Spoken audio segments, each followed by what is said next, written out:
C'est une impression étrange quand vous croyez qu'il y a quelqu'un, que vous levez les yeux et qu'il n'y a personne. Mais personne ne l'a jamais vu. C'est probablement le lieu le plus hanté que j'ai jamais fréquenté.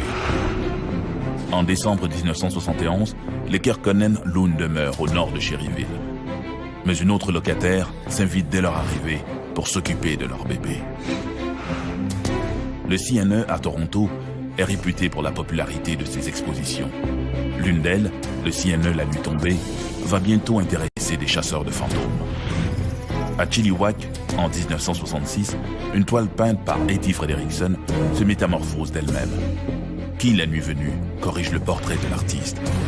Conversation avec les fantômes à dossier mystère.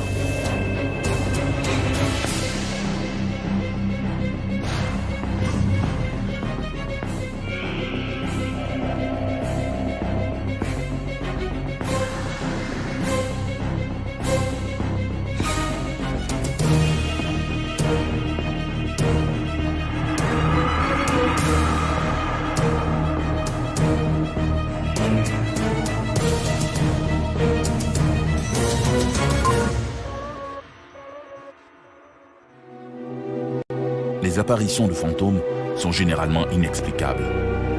Il existe des cas cependant où les fantômes se livrent à des actions précises, comme pour attirer l'attention des témoins, comme s'ils tentaient de nous livrer un ultime message. Qu'essaie-t-il de nous dire?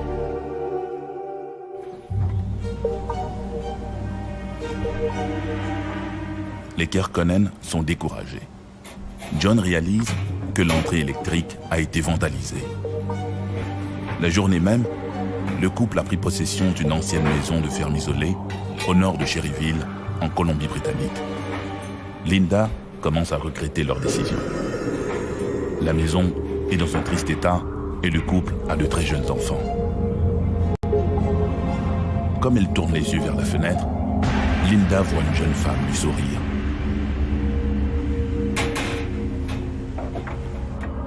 Dès que Linda l'aperçoit, la femme recule et disparaît dans l'obscurité de la nuit. John, John! Elle appelle son mari qui travaille dans la cave. John!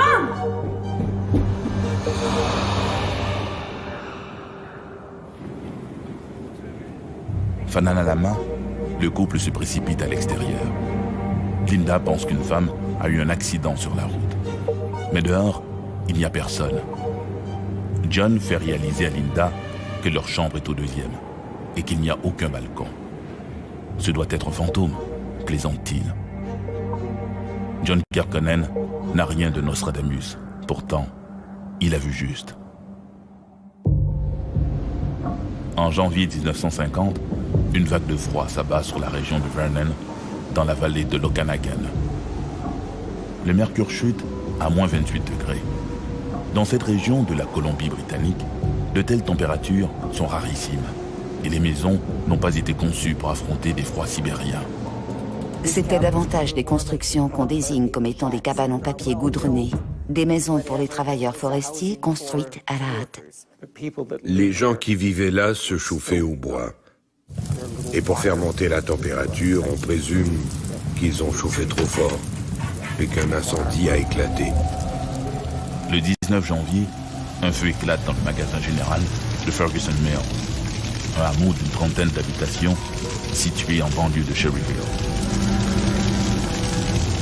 Les flammes et la fumée gagnent rapidement l'étage où vivent Adélard Michaud, sa femme Lorna et leur fils Victor, âgé de 18 mois.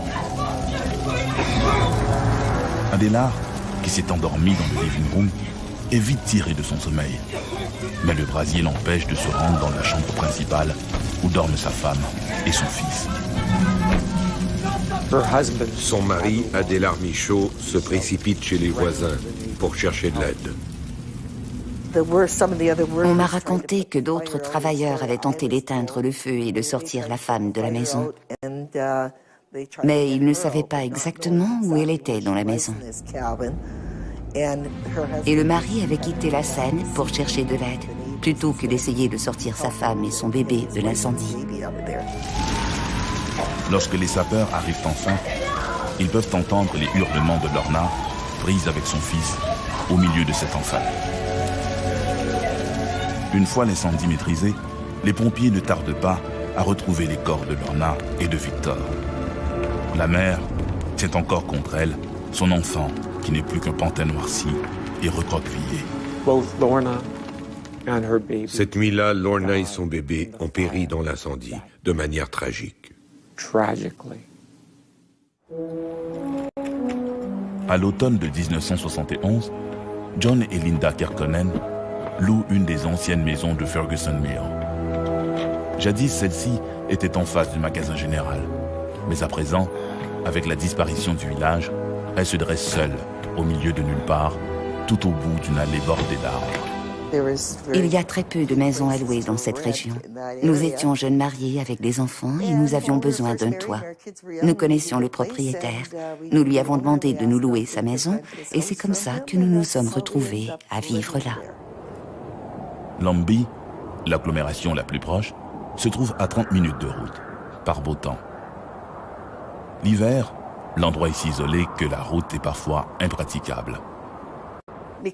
Nous étions en pleine campagne et il n'y avait pratiquement rien autour. Et de déménager là, c'est beaucoup de travail. Ce n'est pas l'histoire de quelques heures, mais c'est l'affaire qui occupe toute la journée et le soir, vous êtes très fatigué. L'endroit est vétuste.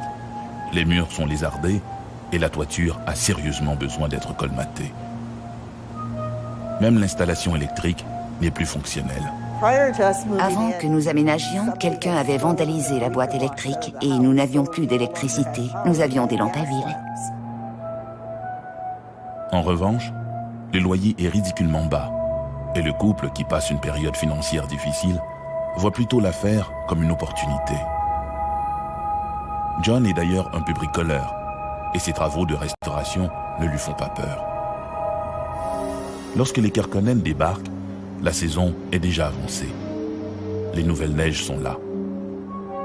Pour l'heure, leur préoccupation est de rendre l'endroit habitable et douillet. Heureusement pour eux, à défaut d'électricité, la chaudière fonctionne et chasse rapidement l'humidité et le froid. Linda pense encore à la femme en chemise de nuit, vêtue à l'ancienne, qu'elle a vue le premier soir à la fenêtre du deuxième étage de la maison. C'était à l'arrière de la maison, où les fenêtres sont assez hautes, de sorte qu'il est impossible pour qui que ce soit d'y apparaître cadré à la taille. Et lorsqu'elle est apparue, non seulement à la fenêtre de la chambre, mais également à celle de la cuisine, il est impossible que quelqu'un ait été assez grand pour être cadré à la taille. Quelques semaines plus tard, John se retrouve au sous-sol à alimenter la fournaise au charbon. Soudain, il a l'impression d'être épié. Il l'a aperçue une fois derrière lui au sous-sol. Elle le regardait attentivement. Elle l'a effrayé. Elle se tient là, au milieu de la pièce, vêtue d'une espèce de chemise de nuit. Elle le regarde en souriant. Surmontant sa peur, John s'adresse à elle. Il lui demande qui elle est. Mais le spectre reste silencieux. Doucement, comme si elle flottait dans l'air, l'apparition se retourne, glisse vers ce qui autrefois était la chambre à charbon et passe à travers le mur. Elle lui a tout simplement souri avant de traverser le mur. Personne ne peut traverser un mur de pierre en flottant.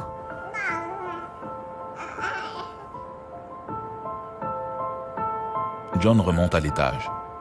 Estomaqué, il confie à Linda sa rencontre avec la femme mystérieuse en robe de nuit. Linda sait qu'elle n'est pas un fantasme. Elle la voit près de son bébé. Elle insiste, mais John ne voit rien. Cependant, il doit se rendre à l'évidence. Pour les Kekkonen, une réalité s'impose. Leur maison est hantée. C'est une réalité avec laquelle nous sommes devenus progressivement très à l'aise. Elle était là, comme une présence réconfortante. Quand notre fils était bébé, et il était très malade à cette époque, et quand il pleurait, elle apparaissait. Elle ne se montrait pas toujours, mais nous sentions sa présence au bruit de ses pas sur le parquet. Et à l'occasion, elle se montrait. Souvent, ils entendent des bruits de pas dans les escaliers menant aux étages, ou encore dans la chambre des enfants, située au deuxième plancher. Partout où se trouve leur bébé, les Kerkonen ressentent une présence bienveillante. C'est comme si elle communiquait à sa façon. Quand le bébé pleurait, elle était là. Et elle me souriait toujours quand j'arrivais. Elle créait comme une atmosphère de confort. Aux apparitions de la femme en robe de nuit et aux bruits inexplicables, s'ajoute bientôt la disparition d'objets. John est numismate à ses heures. Il retrouve des pièces de sa collection un peu partout dans les endroits les plus inusités, comme si la présence communiquait par ce jeu. Durant les mois d'hiver, Linda se retrouve souvent seule. John, qui était bûcheron, travaillait loin de la maison et ne revenait que les week-ends. En conséquence, c'est Linda qui devait pelleter la neige de l'entrée. Pour entretenir l'allée menant à la maison, elle doit parfois sortir pour pelleter. À ce moment-là, elle laisse les enfants seuls dans la maison. Nos 2 enfants n'étaient que des bébés. Notre fils n'avait que quelques mois. Je ne me suis jamais sentie inconfortable de laisser les enfants seuls dans la maison pour sortir pelleter en hiver, pour déglacer le canal qui amène l'eau du puits. J'ai toujours senti qu'elle veillait sur les enfants. Lorsqu'elle lève les yeux vers la fenêtre de la chambre des petits, elle peut voir, derrière la vitre, une forme lumineuse qui la regarde. Elle sait alors que le fantôme veille sur les enfants. C'est comme si elle avait été auréolée de lumière pour qu'on puisse la voir. Il semble que Lorna ait été plus active à l'époque où la famille avait de jeunes enfants. Le printemps suivant, les Kerkonen sont obligés de déménager de nouveau. Le propriétaire de la maison ayant décidé de louer les lieux à un membre de sa famille. Nous avons vécu là de novembre 1971 à mai 1972 et nous avons continuellement senti sa présence durant tout notre séjour là-bas. Pour les Kerkonen, c'est une situation triste. Ils doivent quitter cette maison qu'ils avaient entrepris de rénover et en plus Linda doit faire ses adieux à cette mystérieuse femme aux cheveux bruns qui a veillé tout l'hiver sur ses enfants. Lorna aura été aperçue par 3 familles différentes sur une période de près de 50 ans.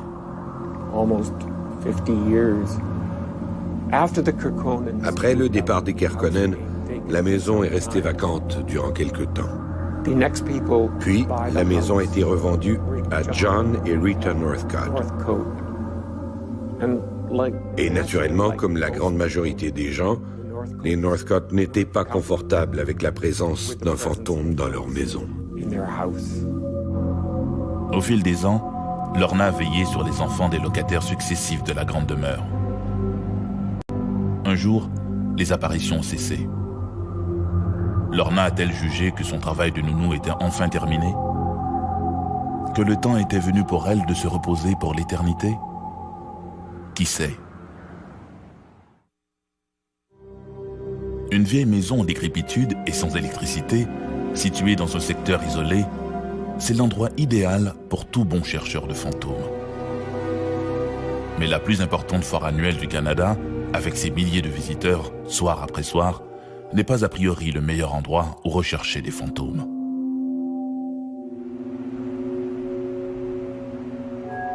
Le bâtiment des services généraux est désert à cette heure tardive.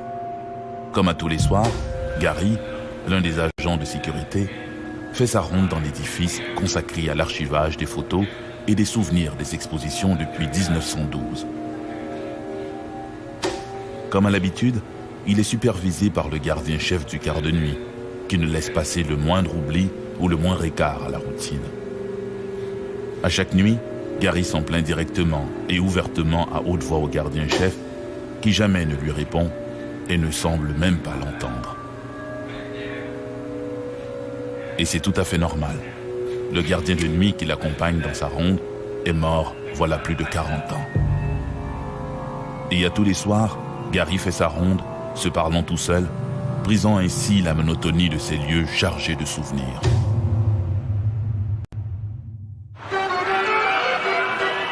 L'Exposition nationale canadienne connue également sous les abréviations CNE, ou plus simplement X, est une foire annuelle estivale qui se tient depuis 1879 au cœur de Toronto. Pour le grand public, cette exposition est synonyme de lumière scintillante, de jeux et de rires saluant la fin de l'été.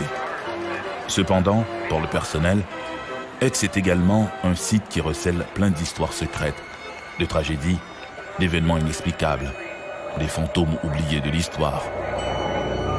L'Exposition nationale canadienne a été fondée en 1879, mais originellement, il s'agissait de l'Exposition industrielle de Toronto.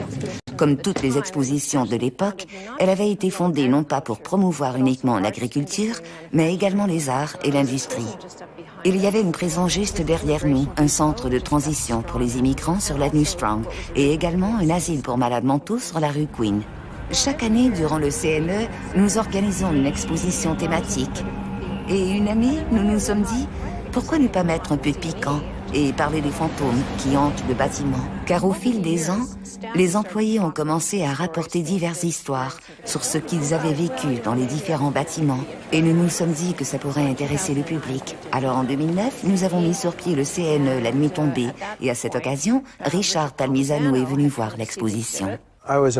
J'ai été sidéré d'entendre des histoires en provenance d'autant de membres du personnel. Et c'est pourquoi j'ai approché la direction des archives, le service qui supervise les archives du Centre national des expositions et de la place des expositions de Toronto.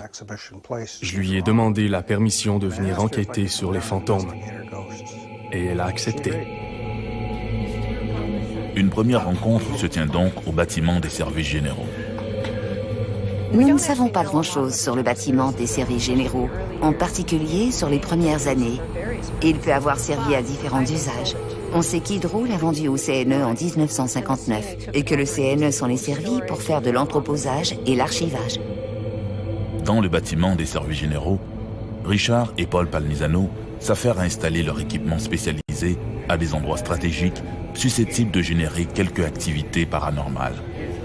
Richard m'a contacté et il m'a annoncé que nous allions enquêter sur le bâtiment du CNE.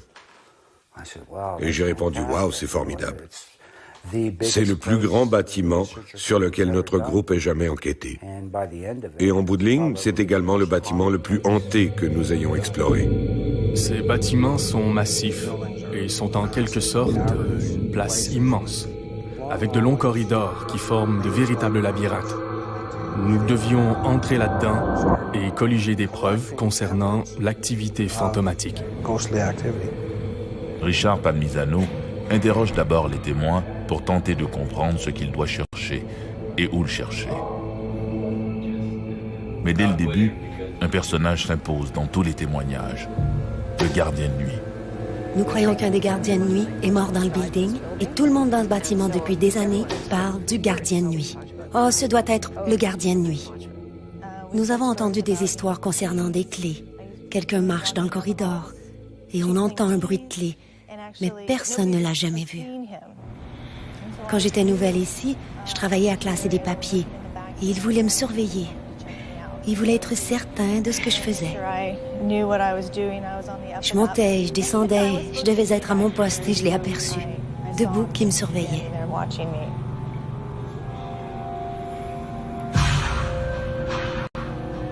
Ma réaction, lorsque j'ai vu le gardien de nuit, fut d'abord de lui lancer un bref coup d'œil avant de continuer ce que j'étais en train de faire. J'ai travaillé à mes papiers durant quelques secondes, puis je me suis retournée. Je n'ai pas eu peur. Je n'étais pas émotive ou rien de cela. J'ai arrêté ce que je faisais et je suis allée voir la directrice des archives pour lui demander si elle avait eu d'autres rapports concernant un monsieur ayant l'air d'un agent de sécurité.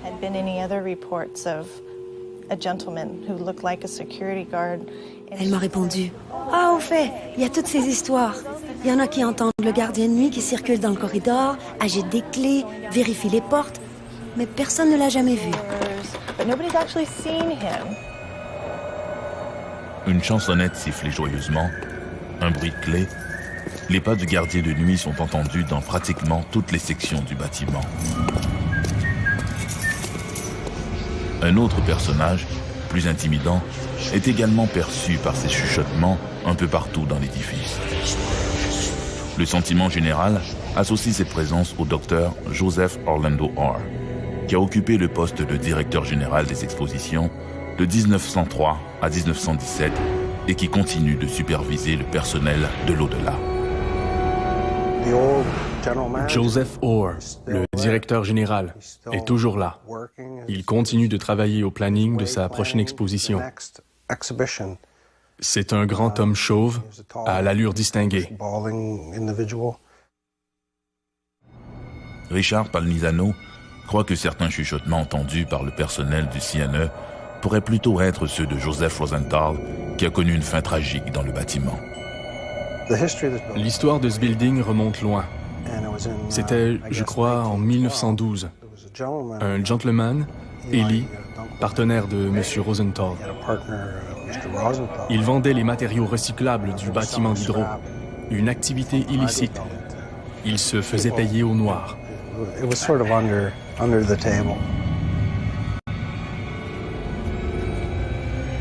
Cette rencontre d'affaires a vraiment horriblement mal tourné. Les personnes avec qui il transigeait ce soir-là les ont attaqués. Malheureusement, pour M. Rosenthal, il fut assassiné à l'arrière du bâtiment.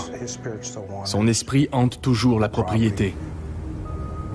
Le docteur Joseph Orr et Joseph Rosenthal, portant le même prénom, créent une confusion dans les enregistrements EVP, acronyme de phénomène de voix électronique, écouté par Paul Palmisano. Son frère Richard croit que la proximité d'un relais majeur de transmission électrique crée un puissant champ électromagnétique qui favorise les nombreuses apparitions fantomatiques. C'est un peu comme un aimant qui attire cette énergie. Je ne sais pas, mais je crois sincèrement que c'est une installation électrique rattachée au bâtiment qui favorise la réception. Pour l'énergie spectrale, c'est un peu comme aller à son pub favori. C'est très attirant. C'est la seule manière dont je peux expliquer qu'il y ait tant de fantômes dans ce bâtiment. Une des présences les plus hostiles est d'ailleurs essentiellement ressentie au sous-sol de l'édifice, là où les câbles à haute tension desservant le site de l'exposition se rejoignent. Un gentleman nommé Michael Sullivan, qui était un monteur de ligne pour Hydro. Une nuit, il y a eu une explosion dans le bâtiment, au sous-sol. Et cela a pratiquement privé toute la ville d'électricité. Tout est devenu noir, mais heureusement, personne n'a été tué. Les pompiers ont éteint l'incendie, et le lendemain, Michael Sullivan s'est présenté au travail pour tenter de réparer l'installation électrique. Pendant qu'il travaillait à genoux sur une plaque de métal, il a voulu attraper quelque chose, et il a non seulement touché un fil où circulait du courant, mais son casque a touché le grillage métallique, et il est mort électrocuté. Michael continue de hanter le sous-sol. Il emprunte le monte-charge, monte et descend. La plupart des employés craignent d'utiliser ce monte-charge. Ils se sentent tendus. Ils sont énervés, comme s'ils n'avaient pas à être là. De temps à autre, ils entendent siffler, mais il n'y a personne. Et si vous descendez au sous-sol, vous allez ressentir sa présence. Il est là et il essaie de vous mettre en garde. Il a le sentiment que c'est un lieu dangereux. Et c'est probablement le cas, car c'est le centre électrique du bâtiment. Alors il vous prévient de vous tenir loin, de sortir de cette zone. Pendant que nous travaillons là, avec nos médiums, il s'est montré. Un individu gravement brûlé. Et je crois que c'était pour nous envoyer ce message. C'est un endroit dangereux et vous devriez partir. Parce qu'il ne veut pas que cela arrive à qui que ce soit d'autre. Il est rageur aussi. Vous savez, il était jeune. Il allait se marier et bien sûr, tout cela a changé le jour où il est mort. Il n'a jamais pu réaliser ses rêves. Au bâtiment des services généraux, plusieurs employés ont eu droit, à au moins une occasion, à un comité d'accueil inusité. Il y a plus de 20 ans, lorsque j'ai commencé à travailler ici, ce que j'entendais le plus souvent quand j'étais seule dans mon bureau, parce que je travaillais souvent tard le soir, c'était des bruits de meubles qui bougeaient dans le corridor, où il y avait un grand bruit, comme si une armoire tombait. Je me précipitais pour voir ce qui était tombé ou ce qui avait bougé, mais tout était en place. ce qui est apparemment assez caractéristique des lieux hantés où on entend de grands bangs et des bruits d'objets qui tombent. C'est exactement ce que nous avons l'habitude de vivre. Un soir où je travaillais tard pour préparer l'exposition du CNE, j'ai remarqué un bruit au bout du corridor. Alors je suis allé jeter un coup d'œil dans le couloir et j'ai aperçu une silhouette fugitive qui ressemblait à un agent de sécurité. Il marchait dans le corridor et rendu au bout du corridor, il a tourné et a traversé la porte. C'est la dernière fois que je l'ai vu. Mais j'ai également fait l'expérience de diverses impressions. Quelqu'un qui vous regarde, quelqu'un qui vous surveille. Différents trucs comme ça au fil des années. Vous savez, c'est une impression étrange. Quand vous croyez qu'il y a quelqu'un, que vous levez les yeux et qu'il n'y a personne. C'est une petite toilette au 3e étage. J'aime bien y aller parce qu'il y a des gens avec qui je ne souhaite pas partager le même cabinet. Alors j'ai ma routine, je monte, je vérifie s'il y a quelqu'un. Il n'y a qu'une seule porte pour entrer et sortir. Alors j'y vais, je vérifie qu'il n'y a personne et j'entre pour faire mon affaire. J'entre dans une des cabines, conscient que la seule entrée possible est à gauche. Il n'y a pas de porte du côté droit et la cabine est à peu près au centre de la pièce.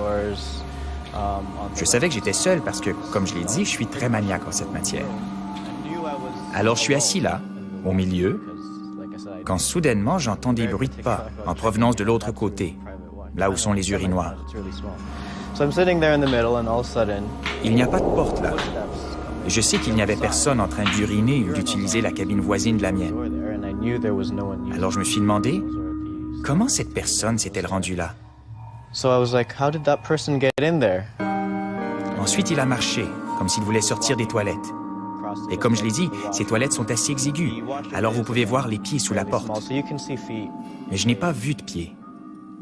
J'ai entendu les pieds. J'ai aperçu une ombre qui passait devant ma cabine et qui sortait. Et c'était ça. J'ai eu un frisson. Et c'est à ce moment que les fusibles ont sauté.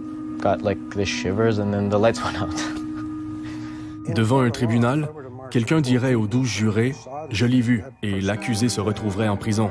Mais si cette même personne disait « 12 personnes ont vu le même fantôme », tous diraient « Ils hallucinent ». Devant faire des heures supplémentaires tard le soir, une nouvelle employée, inquiétée par toutes ces rumeurs de fantômes, se rassure car ce soir-là, par chance, elle entend les échos d'une fête qui se déroule à l'étage supérieur.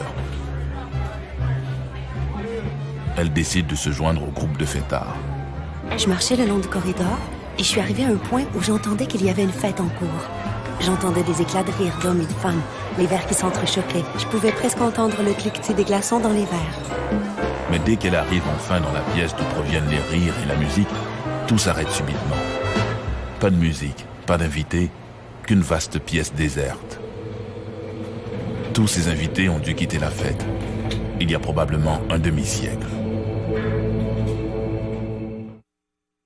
À chaque fois que je mène une enquête, j'implique un maximum de témoins. Alors ils racontent leur histoire, des histoires que je crois plus importantes que celles que moi je vous raconte. En 1949, il y avait un bateau dans le port de Toronto et pendant qu'il était amarré, un incendie a éclaté à bord et près de 100 personnes ont trouvé la mort. Comme la morgue était débordée par le nombre de victimes, on a amené plusieurs corps sur le site du CNE, dans le bâtiment dédié à l'agriculture pour en faire une morgue temporaire. Ils ont donc posé les corps là, que les familles sont venues des États-Unis et du Canada pour identifier les corps. Un des enregistrements EVP était si faible que mon frère a mis des jours à comprendre ce qu'il essayait de dire, parce que l'accent était tellement prononcé. Il s'agissait d'un homme et d'une femme en train de discuter. Une voix d'homme appelait Deborah. Et il lui demandait, il lui disait, « Combien de temps as-tu mis à faire ça ?» Et elle lui répondait, « 13 ans. » Je me suis dit, « Waouh, qu'est-ce qui peut prendre 13 ans à fabriquer ?» Alors nous avons fait jouer le ruban à la maison, et nous l'avons fait jouer encore et encore, et je continuais à entendre la même chose. « Combien de temps as-tu mis à faire ça ?» 13 ans. Je me suis dit, il y a quelque chose qui ne tourne pas rond. Je l'ai fait rejouer 7 ou 8 fois. Et finalement, Ce n'est pas du tout ce qu'il lui demandait. Il disait « Combien de temps es-tu demeuré en Jamaïque ?» C'est similaire. Et c'est ce que permet l'enregistrement. Vous repassez dessus plusieurs fois. Alors en tant qu'enquêteur, cela m'a appris qu'elle était jamaïcaine. Ensuite, je me suis dit, et je l'ai dit à Richard, qu'est-ce qu'une personne d'origine jamaïcaine fait dans ce bâtiment? C'est un bâtiment d'Hydro Ontario. Ensuite, j'ai repensé au bateau qui avait pris feu. Serait-il possible que certains de ces esprits habitent ce bâtiment? Certains devraient être là et d'autres non. D'autres présences ont été rapportées sporadiquement, à des endroits bien précis, mais les descriptions varient tellement que Richard et Paul Palmisano ont de la difficulté à comprendre tous ces phénomènes.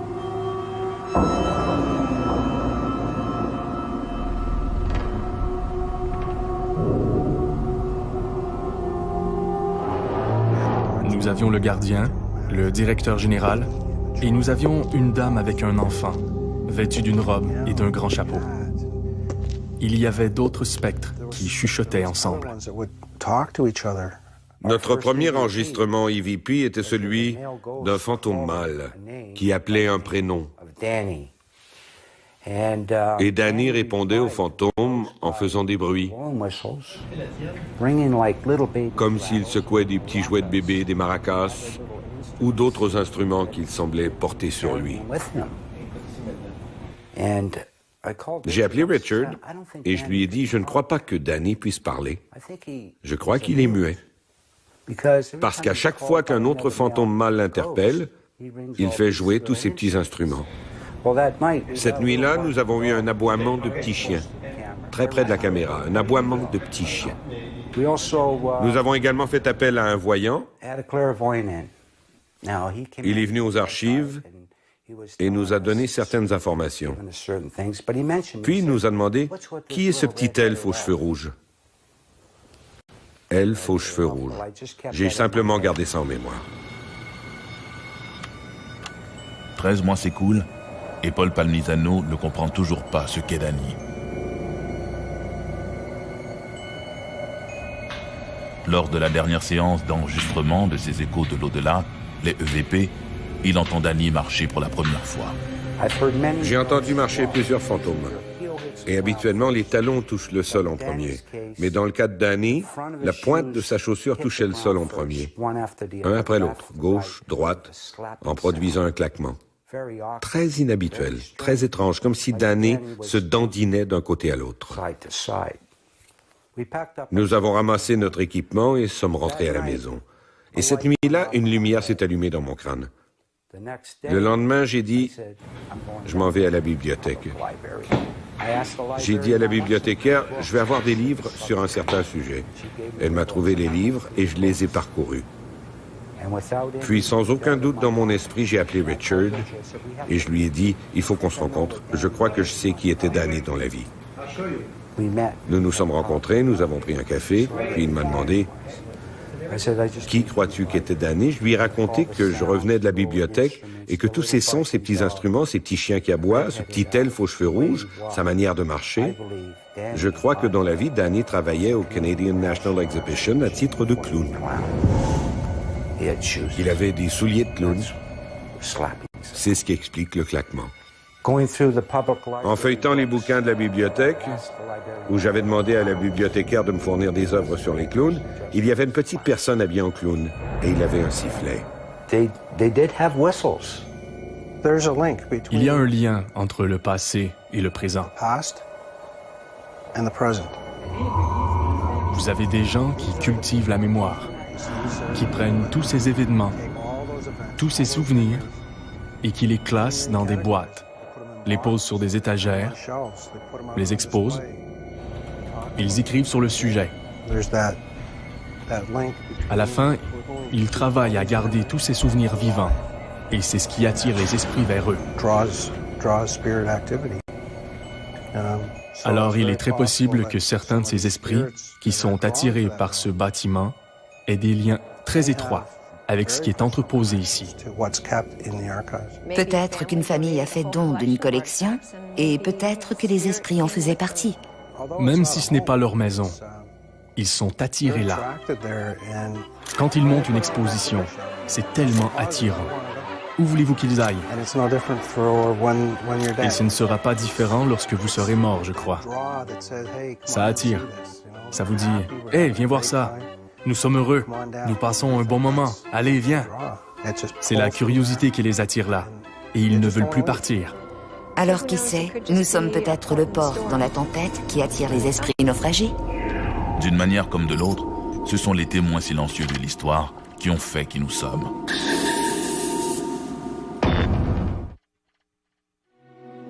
Au CNE, les nombreuses apparitions ressemblent à des projections, comme si les témoins voyaient se dérouler sous leurs yeux des événements du passé, des personnages défunts, tous prisonniers d'un film invisible.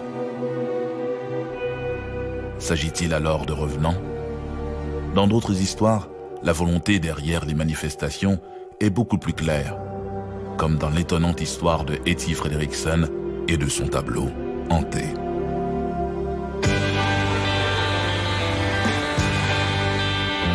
Chilliwack se trouve à 1 heure de route à l'est de Vancouver, en Colombie-Britannique. En 1965, Douglas et Etty Frederiksen se portent acquéreurs d'une imposante résidence sur William Street, l'une des principales artères de la ville. La maison, qui compte 12 pièces, est l'endroit rêvé pour les Frederiksen et leurs 5 enfants. Etty, qui fait de la peinture et de la sculpture, pourra même s'y aménager un atelier. Hattie était complètement subjuguée par cette maison, même avant de l'acheter. C'était une maison coloniale hollandaise avec une tourelle octogonale qui semblait provenir directement d'un plateau de film d'horreur. Au départ, elle n'était pas hantée. Quand ils ont aménagé, tout était normal. Et au cours des premiers mois, elle a commencé à peindre. Vers le mois de mai, elle a commencé à entendre des bruits à l'étage.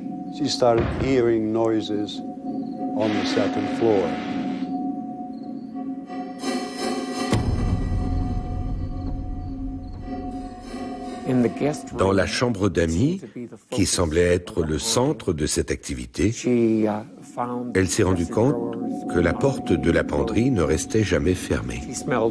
Il y avait une odeur de parfum qui flottait dans la pièce.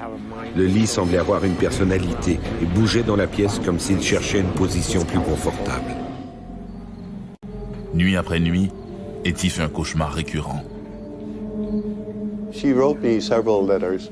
Elle a écrit plusieurs lettres où elle racontait qu'elle faisait un cauchemar récurrent. Dans son rêve, elle regardait en bas, depuis le plafond, le plancher du couloir de l'étage. Sur le plancher, elle pouvait voir une petite femme vêtue d'une redingote rouge et jaune et qui avait une expression de terreur sur le visage. Hattie rêvait d'une femme étendue sur le sol, portant une robe fleurie rouge. De toute évidence, elle était morte. Comme ses rêves progressaient, elle apercevait le corps de cette femme qui se momifiait. Elle était fascinée. Elle n'en tirait aucune conclusion, mais elle voulait en savoir davantage à propos de la maison. En mai 1966, persuadée que cette femme n'est pas qu'une simple image onirique, Etty se met en quête de découvrir son identité. Elle croyait que, si elle passait la nuit dans cette chambre, elle se disait qu'elle verrait peut-être les tiroirs s'ouvrir ou le lit bouger. Mais rien de ce genre ne s'est produit. La deuxième nuit, elle a aperçu quelque chose à la fenêtre. Ce n'était pas vraiment un visage très net, mais une forme humaine, comme une ombre claire.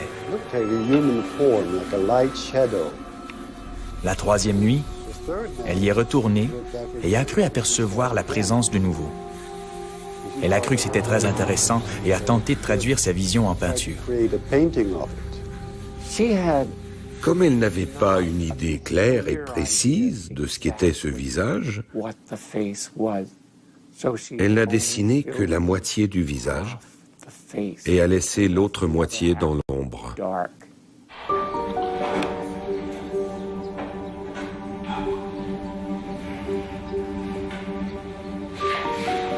Etty peint, au sommet de la forme blanche, une figure dont une moitié se trouve dans l'ombre, donc sans trait. Pour l'autre moitié, elle lui donne les traits de la femme de ses cauchemars, la dame en rouge. Quelques jours plus tard, l'artiste remarque que les traits de son inconnue se sont modifiés d'eux-mêmes. Au bout d'environ une semaine, la peinture a commencé à changer. Au départ, elle avait commencé par peindre une forme, la forme très floue d'une femme qui semblait maintenant se transformer en homme. Persuadée que des âmes errantes cherchent à communiquer avec elle, Etty entreprend de fouiller l'histoire de la maison. Alors elle s'est mise à faire des recherches. Elle s'est rendue à la bibliothèque, a parlé avec les anciens propriétaires de la maison, ce qui lui a appris qu'à une certaine époque, quelqu'un, un homme, s'était suicidé à l'arrière de la maison. Cela n'expliquait pas la présence de la femme, mais on lui avait raconté une autre histoire concernant une femme assassinée et emprisonnée dans la structure de la cheminée. Toutefois, cela n'avait jamais été confirmé. Ma mère tenait absolument à ouvrir le mur pour se rendre à la cheminée qui avait été scellée. Etty découvre également, dissimulée sous son papier peint, une porte dérobée menant à une minuscule pièce située au grenier. Elle était également fascinée par la tourelle, la tour, sur le flanc de la maison. Et elle voulait jeter un coup d'œil sur ce qu'il y avait là. Alors elle a retiré le panneau et s'est introduite dans la tourelle. Quand elle est entrée, elle a aperçu, à part les araignées qu'elle n'aimait pas du tout, une petite poussière blanche sur le plancher du 3e étage. Et c'était la même poussière blanche qu'elle avait vue dans son rêve. Un des grands mystères est ce qui est arrivé à la peinture. On raconte qu'elle avait été achetée par une station de radio dans le cadre d'une vente de charité. On ne sait trop pourquoi, mais la trace de cette peinture a disparu.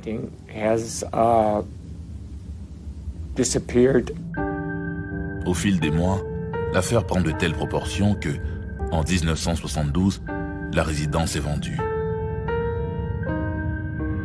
Au cours des années qui suivent, Etty Frederiksen se consacre à son art de la peinture, ne commentant qu'en de rares occasions l'affaire de la toile hantée.